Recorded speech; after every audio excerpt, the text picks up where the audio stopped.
Q pasaría si lo último Q olieras en tu vida, fuera recién hecho? Q pasaría si la mañana más normal de tu existencia se convertirá en el último capítulo de una civilización entera? Esta es la historia de Marcos, un panadero en Pompeya. Q despertó el 24 de agosto del año 79 después de Cristo, sin saber Q en 12 horas, su ciudad desaparecería de la faz de la tierra. Y esto es lo que todavía persigue a los historiadores. Cuando lo encontraron, casi 2000 años después, sus hornos todavía estaban tibios. Cuidado hasta el final, porque lo que descubrieron junto a su cuerpo cambió todo lo que sabíamos sobre ese día. Eran las 4 de la mañana, y las calles de Pompeya dormían bajo un manto de estrellas. Marcos abrió los ojos en la oscuridad completa. Sus huesos dolían del trabajo de ayer. Su mente calculaba cuánta harina necesitaría para el pan de hoy. Su panadería estaba en la vía de la abundancia, una de las calles más transitadas del Imperio Romano. Pompeya no era cualquier ciudad. Era el lugar donde los romanos ricos venían a divertirse, a escapar del calor de Roma, a disfrutar de los placeres que solo el dinero podía comprar. Y todos necesitaban pan. Marcos se levantó de su cama de paja y caminó descalzo por el suelo de piedra. No encendió ninguna luz todavía. Conocía cada rincón de su casa con los ojos cerrados. Había nacido aquí. Su padre había nacido aquí. Y el padre de su padre también. 3 generaciones de panaderos en el mismo lugar. Mientras caminaba hacia la panadería, sintió algo extraño bajo sus pies. Un temblor pequeño, casi imperceptible. Como si la tierra respirara. Pero Marcos no le dio importancia. Llevaba días sintiendo esos temblores. Toda la ciudad los sentía. Y nadie se preocupaba. ¿Por qué deberían? Los temblores eran parte de la vida en Pompeya. Vienen y se iban como las estaciones. Este fue su primer error. Marcos encendió su lámpara de aceite, y la naranja iluminó las paredes de la panadería. Allí estaban los molinos de piedra donde su burro pasaría horas, dando vueltas, moliendo el grano. Allí estaban las vasijas de cerámica llenas de trigo egipcio, el mejor del mundo, traído en barcos desde Alejandría. Y allí, en un rincón especial, estaba su tesoro más preciado. La masa madre. No era solo masa. Era un ser vivo. Un cultivo de bacterias y levaduras que había pasado de generación en generación. Su abuelo la había criado 70 años atrás. Su padre la había alimentado cada día de su vida. Y ahora Marcos hacía lo mismo. Cada mañana, antes del amanecer, Marcos tomaba un poco de esta masa madre y la mezclaba con harina fresca y agua. Así nació el pan que toda Pompeya amaba. Esta masa madre tenía 70 años de historia. En 12 horas, su viaje terminaría para siempre. Pero Marcos no lo sabía. Marcos solo pensaba en el pan. El sol comenzó a subir lentamente por el horizonte. Los primeros rayos de luz tocaron los techos de terracota de Pompeya. Y Marcos deslizó las primeras hogazas dentro de su horno. El horno era una obra maestra. Una cúpula perfecta construida con piedra volcánica, piedra que venía del Vesubio. Piensa en eso por un momento.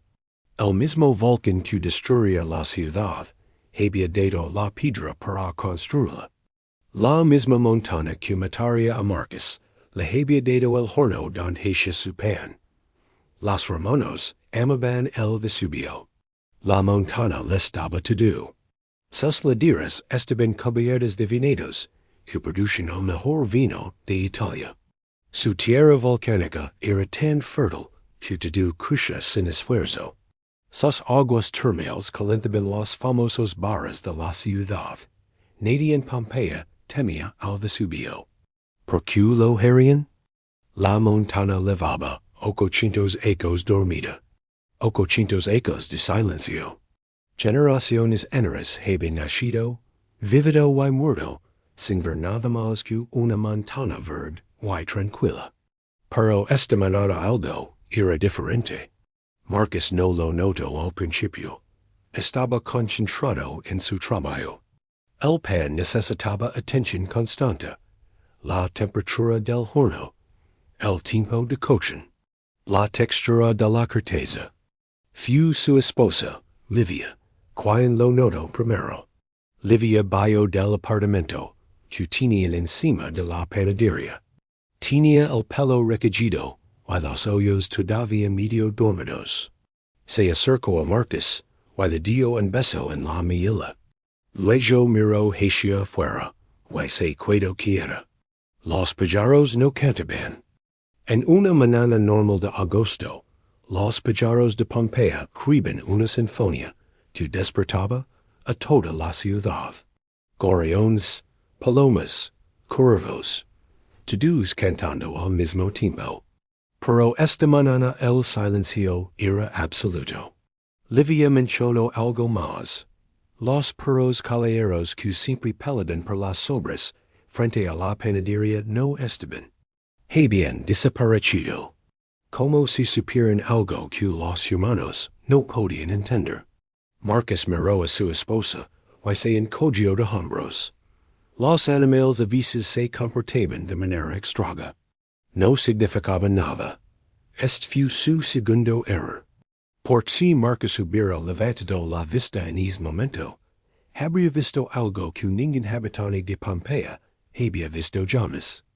Una línea delgada de humo blanco subía desde la cima del Vesubio. Era pequeña, casi invisible contra el cielo azul del amanecer, tan fácil de ignorar.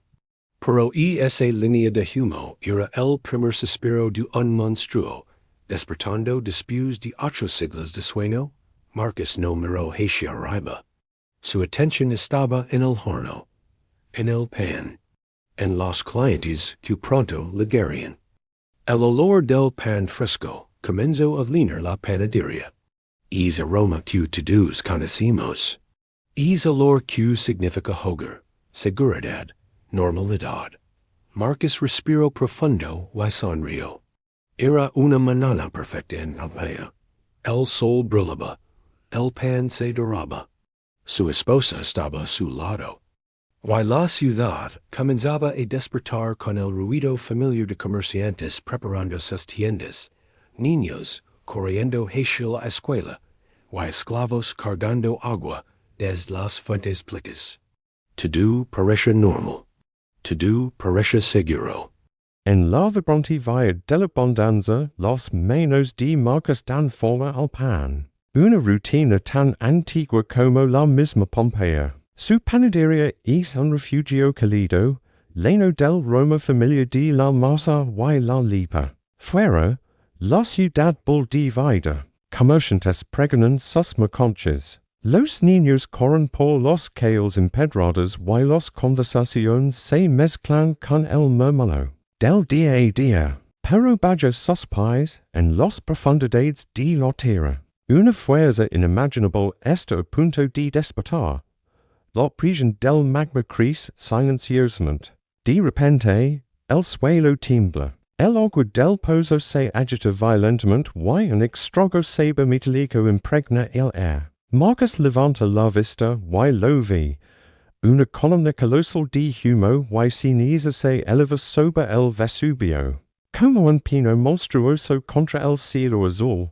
Sin embargo, él vuelve su horno a su pan. Ante lo imposible, a veces elegimos la negación. En el año 79 después de Cristo, la ciudad de Pompeya vivía ajena al destino que le esperaba. Entre sus bulliciosas calles, un hombre llamado Marcus se había ganado el respeto de todos. No era un soldado ni un político, sino un panadero. Su pan era legendario. El aroma de sus hogazas, recién horneadas, era el alma del vecindario. Márquez no solo amasaba pan, amasaba historias y amistades. Cada hogaza llevaba un pedazo de su corazón. Un fatídico día de agosto, la tierra tembló. El monte Vesubio, el gigante dormido que vigilaba la ciudad, despertó con un rugido ensordecedor. Una columna de humo y ceniza se elevó hacia el cielo, oscureciendo el sol y sumiendo a Pompeya en una penumbra aterradora. El pánico se apoderó de la gente. Gritos de terror resonaban mientras todos corrían hacia el puerto, buscando una vía de escape de la furia del volcán. Pero Márquez no corrió. Mientras el caos envolvía la ciudad, él se quedó inmóvil frente a su panadería. Vio a sus vecinos, a los niños que jugaban en la calle, a los ancianos que compartían historias en la plaza, todos huyendo desesperadamente. Su corazón se encogió, pero una extraña calma lo invadió. Su panadería era su vida, su legado. Cada ladrillo, cada rincón de su horno, contaba la historia de su esfuerzo y su pasión. Abandonarla era como abandonar una parte de sí mismo. Con una determinación inquebrantable, Márquez tomó una decisión que sellaría su destino. Volvió a entrar en su panadería, ignorando los gritos que le instaban a huir. El aire se estaba volviendo espeso, casi irrespirable por la ceniza. Cogió harina, agua y levadura, sus manos moviéndose con la familiaridad de toda una vida. En medio del apocalipsis, Márquez comenzó a amasar. No era un acto de locura, sino de profundo amor y desafío. Mientras las rocas incandescentes llovían sobre Pompeya, el aroma del pan recién horneado se mezcló con el olor a azufre. Para Márquez, ese aroma era un último acto de normalidad, un último regalo para la ciudad que amaba. Se negó a dejar que el miedo dictara sus últimos momentos. Quería enfrentar el final haciendo lo que mejor sabía hacer: a crear vida a partir de simples ingredientes. Casi 2000 años después, los arqueólogos que excavaban las ruinas de Pompeya hicieron un descubrimiento asombroso. En una panadería sepultada, encontraron 81 hogazas de pan, perfectamente conservadas bajo la capa de ceniza, y junto al horno encontraron los restos de un hombre, Márquez, el panadero. Su historia no es una de tragedia, sino de valentía y devoción. Márquez nos enseña que incluso frente a un final inevitable, podemos elegir cómo vivir nuestros últimos momentos. Él eligió la dignidad, el amor por su oficio y la lealtad a su hogar. Su pan, petrificado en el tiempo, se convirtió en un símbolo eterno de la resistencia del espíritu humano. Gracias por acompañarnos en este viaje. Si te ha gustado, no olvides suscribirte para más historias como esta. Marcus y Livia escucharon un rugido en la distancia, como mil tormentas juntas. Luego silencio. Livia apretó la mano de Marcus más fuerte. A los dos de la macana liga el segundo flujo. Liga más lejos. Alcanza los muros de la ciudad. Mató a todos los que intentaban escapar por el camino hacia Nápoles. Marcus escuchó gritos afuera. Gritos que duraron solo segundos antes de desaparecer. Luego más silencio. A los cuatro de la macana, Livia comenzó a rezar. No a los dioses romanos. Algo más antiguo. Palabras que su abuela la había enseñado cuando era niña. Palabras que nadie había pronunciado en generations. Marcus no rezaba. Solo miraba el horno que su abuelo había construido. Las paredes que habían visto todas generaciones de su familia. La masa madre que ya nunca produciría otro pan. Pensa en todas las macanas que había pasado aquí. Todos los amaneceres. Todos los clientes. Todas las hogazas que había horneado con sus propias manos. Todo terminaría aquí. A las 6:30 de la mañana del 25 de agosto, liga el cuarto flujo piroclástico. Fue diferente. Liga hasta el corazón de Pompeya. Marcus no lo vio venir. Nadie lo vio. Era invisible en la oscuridad. Solo se escuchaba el rugido acercándose como un tren sin frenos. Tuvo quizistas segundos de advertencia. 2 segundos para entender que era el final. Agarró a Livia. la brozo con toda su fuerza, será los hoyos, y la ola de fuego los alcanza. No voy a describir los detalles de lo que pasó con sus cuerpos, no es necesario. Solo dia que fu rapido, más rapido de lo que cualquier mente humana puede procesar, en menos de un segundo. Marcus y Livia dejaron de existir como personas vivas, pero sus cuerpos quedaron congelados en el tiempo. La ceniza caliente se solidificó alrededor de ellos como un molde perfecto. Cada detalle preservado, la posición de sus brazos, la expresión de sus rostros, incluso la textura de su ropa. Pompeya quedó salada bajo 6 metros de ceniza volcánica. Y el mundo la olvidó. Durante 1600 ecos, nadie supo que había una ciudad enarrada bajo los campos de cultivo. Los campesinos que trabajaban esa tierra no tenían idea de que caminaban sobre los techos de templos, teatros y hogares romanos. Fue en 1748 cuando comenzaron las excavaciones serias. Y en 1863, un arqueólogo italiano llamado Giuseppe Fiorelli tuvo una idea brillante. Fiorelli notó que había espacios vacíos en la ceniza endurecida, huecos con forma humana donde los cuerpos se habían descompuesto hace siglos. Decidió llenar esos huecos con yeso líquido. Cuando el yeso se seca, removió la ceniza alrededor. Y apareció marcas, no un esqueleto, no, huesos. Una figura completa congelada en su último momento de vida. Sus brazos estaban levantados, protegiéndose de algo invisible. Su boca estaba abierta. Sus ojos cerrados con fuerza. Y sus manos estaban cubiertas de harina. Había estado amasando pan cuando llega el final. Junto a él encontraron a Livia, abrazado a su esposo. Su cabeza enarrada en el pecho de Marcus. Y en el horno de la panadería, encontraron 81 panes, perfectamente conservados, todavía con la forma exacta que Marcus les había dado casi 2000 ecos antes. Algunos todavía tenían la marca del panadero estampada en la corteza. Pan que estaba fresco el 24 de agosto del 79. Pan que nadie nunca comía. Hoy puedes ver esos panes en el Museo Arqueológico de Nápoles. Están en una vitrina de cristal, protegidos del air y la humedad. Turistas de todo el mundo pasan frente a ellos cada día. La mayoría no se detienen mucho tiempo. Es solo pan viejo, piensan. Pero si miras de cerca, puedes ver las marcas de los dedos de Marcus en la corteza. Las mismas manos que amasaron es pan hace 2 milenios dejaron su huella para siempre. Es lo más cerca que podemos estar de tocar el pasado. Los historiadores estiman que 2000 personas fallecieron en Pompeya ese día. No murieron porque el volcán fuera imposible de escapar. Murieron porque no pudieron creer lo que estaba pasando. Murieron porque la rutina se sentía más segura que la vida.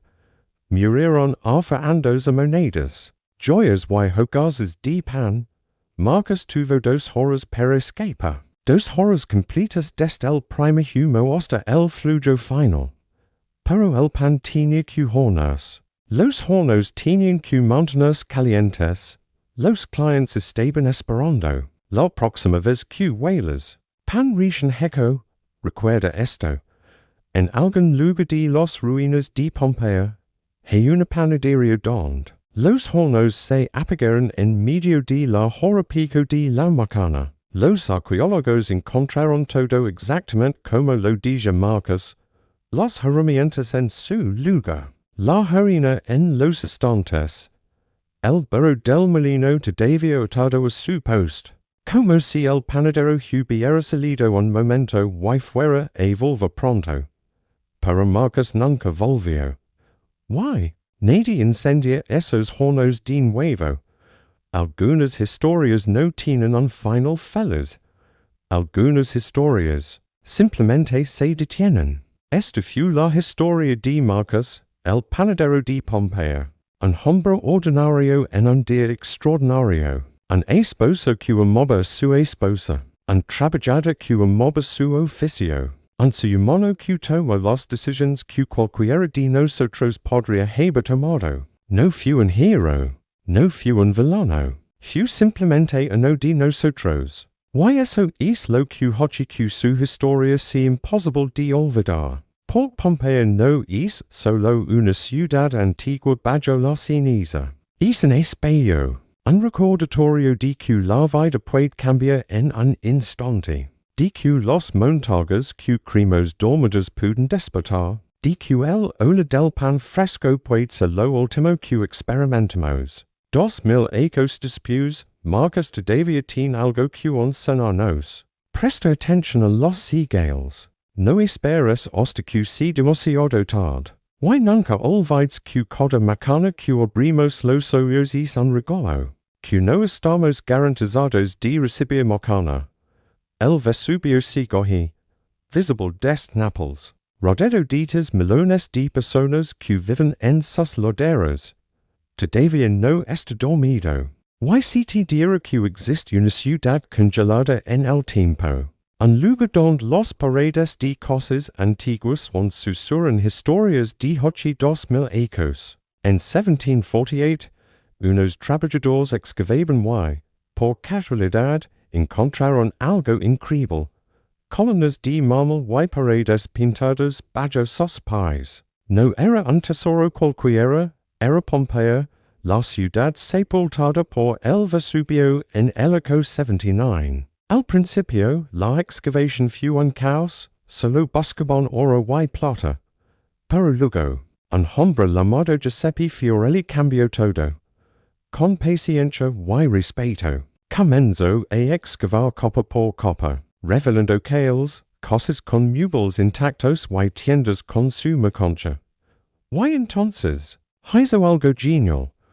Vio juegos en la ceniza endurecida y los relin con yeso. Al retirar la ceniza, aparecieron las figuras de las personas en sus últimos momentos. Una madre abrazando a su hijo, un perro junto a su amo. Incluso un panadero con sus panes listos para hornear. Hoy, caminar por Pompeya es conecta directamente con esas vidas. Y lo más fascinante es que una gran parte de la ciudad sigue generada, esperando a contar más secretos.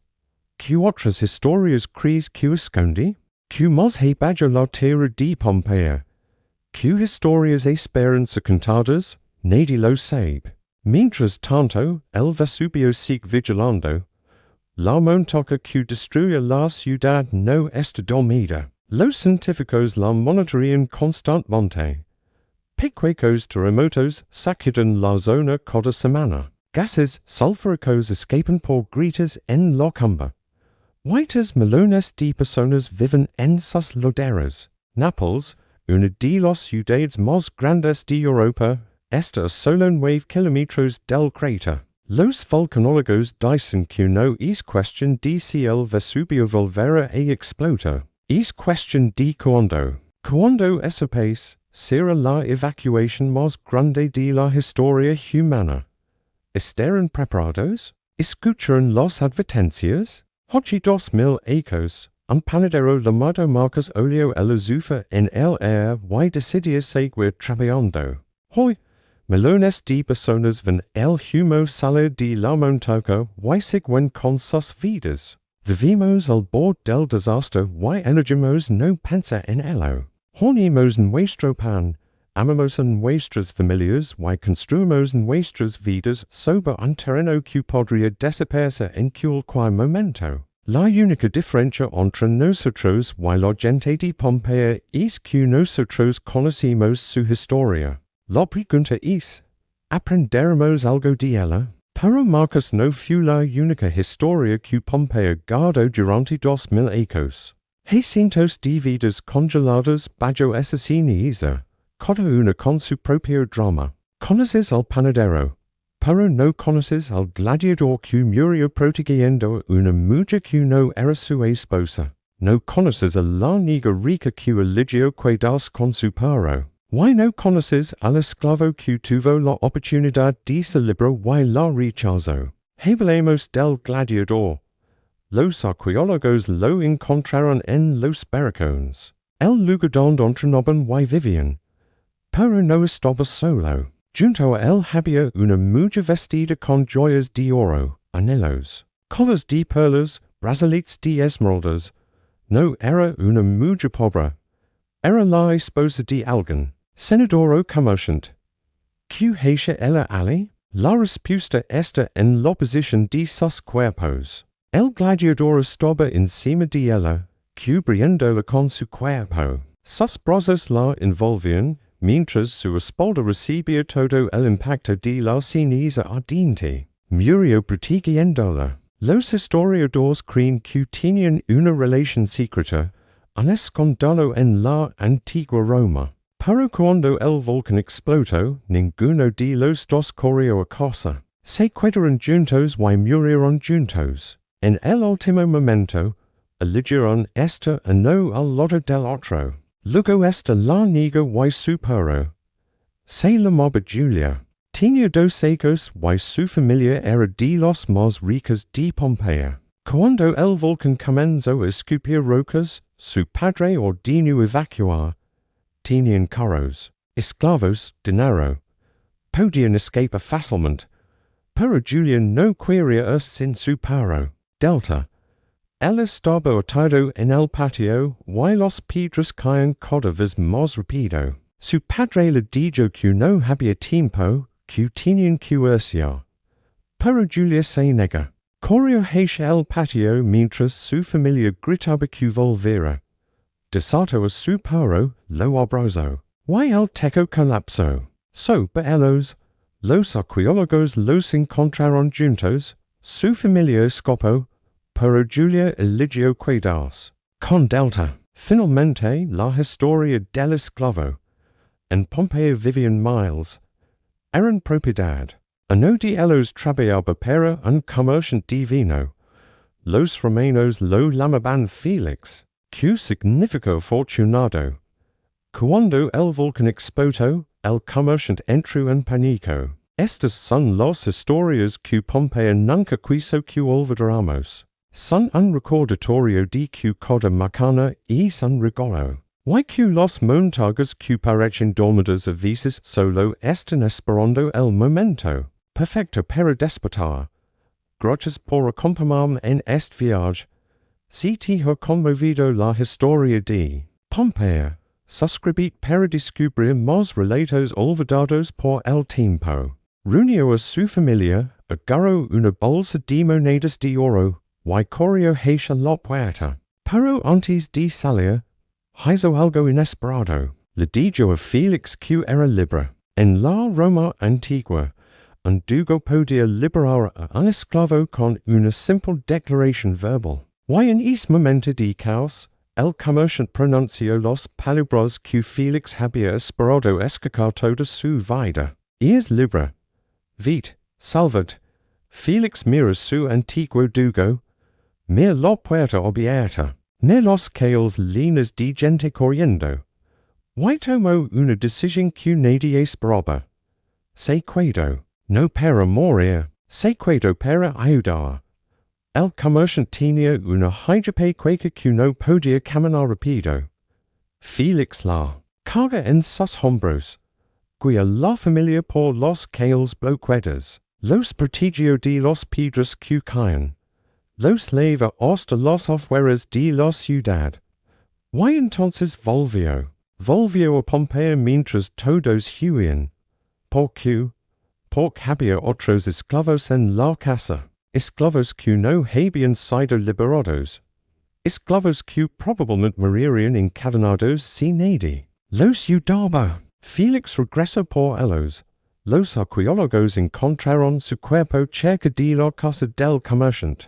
Junto a él había otros 4 cuerpos. Todos esclavos. Todos con las cadenas rotas. Félix había logrado liberarlos. Pero no les quedó tiempo para escapar. Murieron juntos, libres por primero vez en sus vidas. El comerciante divino sobrevivió, su familia sobrevivió. Agosto después, mando construir una pequeña tumba en los afueras de Nápoles. La inscripción dice simplemente, para Félix, el más valiente de todos. Estas son solo las historias de los miles que Pompeya guarda. Hay más, muchas más.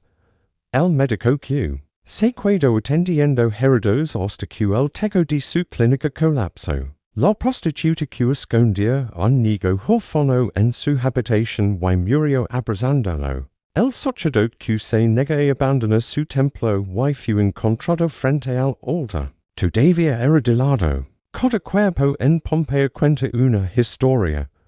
Algunos murieron solos. Otros murieron rodeados de familia. Algunos murieron corriendo. Otros murieron quietos, aceptando lo inevitable. Pero todos tienen algo en común. Todos eran personas reales, con miedos reales, con amas reales, con decisions reales que tomar en el peor momento possible. No eran heroes de leyenda, no eran villanos de cuento, eran seres humanos exactamente, como tal y como yo. Y eso es lo que hace que Pompeya sea tan poderosa. No es un museo de objetos antiguos, es un museo de humanidad. Cada vez que un turista camina por esas calles, está caminando sobre las decisiones de miles de personas. Decisions de quedarse o de proteger o abandonar, de amar hasta el final o salvarse solo. Marcus eligió el pan. El gladiador eligió a la mujer que amaba. Julia eligió a su perro. Félix eligió la libertad de otros sobre la suya propia. Que elegirías tal? Es fácil pensar que nunca enfrentamos una decisión así. Que los volcanes están lejos. Que los desastres les pasan a otros.